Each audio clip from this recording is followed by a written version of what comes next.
For years, my wife Jenny and I have taken a yin class in a hot, humid room every Sunday morning. And now yin is a slow, intense form of yoga that involves holding deep stretches, unmoving, for 3 minutes or longer.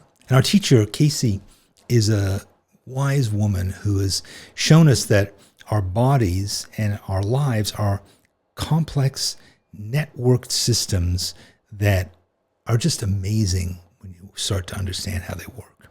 These classes are a moment of concentrated bliss that some of the people in the class have come to call church.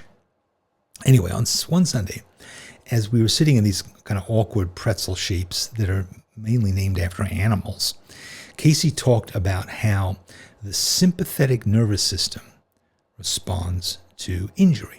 So the sympathetic nervous system is our fight or flight mechanism, and it streams in white blood cells and it cranks up inflammation.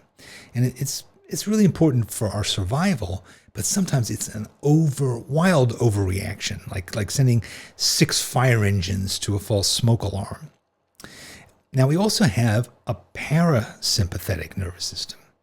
And the parasympathetic nervous system handles long-term health and healing, deep sleep, relaxation, slower breathing, lower blood pressure. It's this deep system that works along garden over the course of our lives.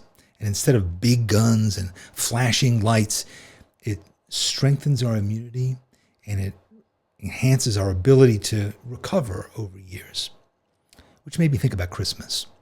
Now, the holidays are filled with beautiful ideas: peace on earth, goodwill, joy, togetherness, feasting, caroling, generosity.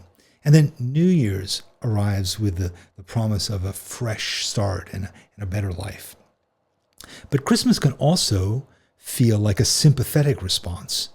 Gifts piling up like blood cells, energy ramping up. We feel exhilaration, but also anxiety and obligation and disappointment and conflict and jealousy and inadequacy, and finally exhaustion. We try to cram so much into so little time. 12 days, they're never enough to shop and to feast and to visit and to remember and to perform Christmas properly. To-do lists that unspool like gift ribbons. I saw my first signs of Christmas this year in Costco in July. And my sister texted me a photo of her huge stack of wrapped presents, and she said, "I'm so done with Christmas." Our friend Amy has 3 Christmas trees in her house, each one of them decorated to the standards of Martha Stewart. And my whole neighborhood is lit, every house, by professional lighting crews and cherry pickers and cranes. It's crazy. The holidays can be joyous, but they're also a tough time for a lot of us. Expectations run so high, they feel impossible to meet. Gift giving becomes this opportunity to fail. Family gatherings, they just show us the differences between us.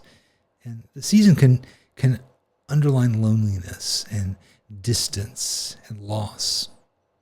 So could we create, perhaps, a more parasympathetic response to all of this? Could peace and joy arrive in small daily servings instead of one overwhelming December hogfest banquet? Could gratitude become a habit instead of an event?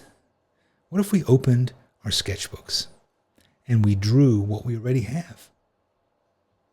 The shadows of a teacup on the counter, the neighbor's roof through the living room window, a cat stretched by the heater vent, our faces in the mirror, older, wiser, more beautiful every day.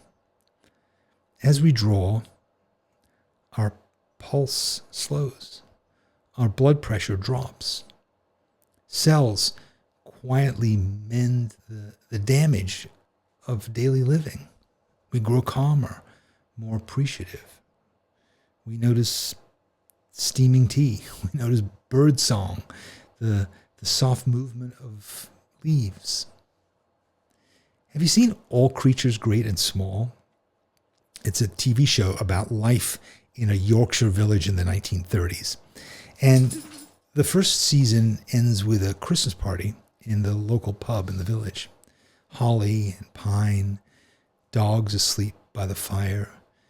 A gentle peace blankets the room as they honor the turning of the year.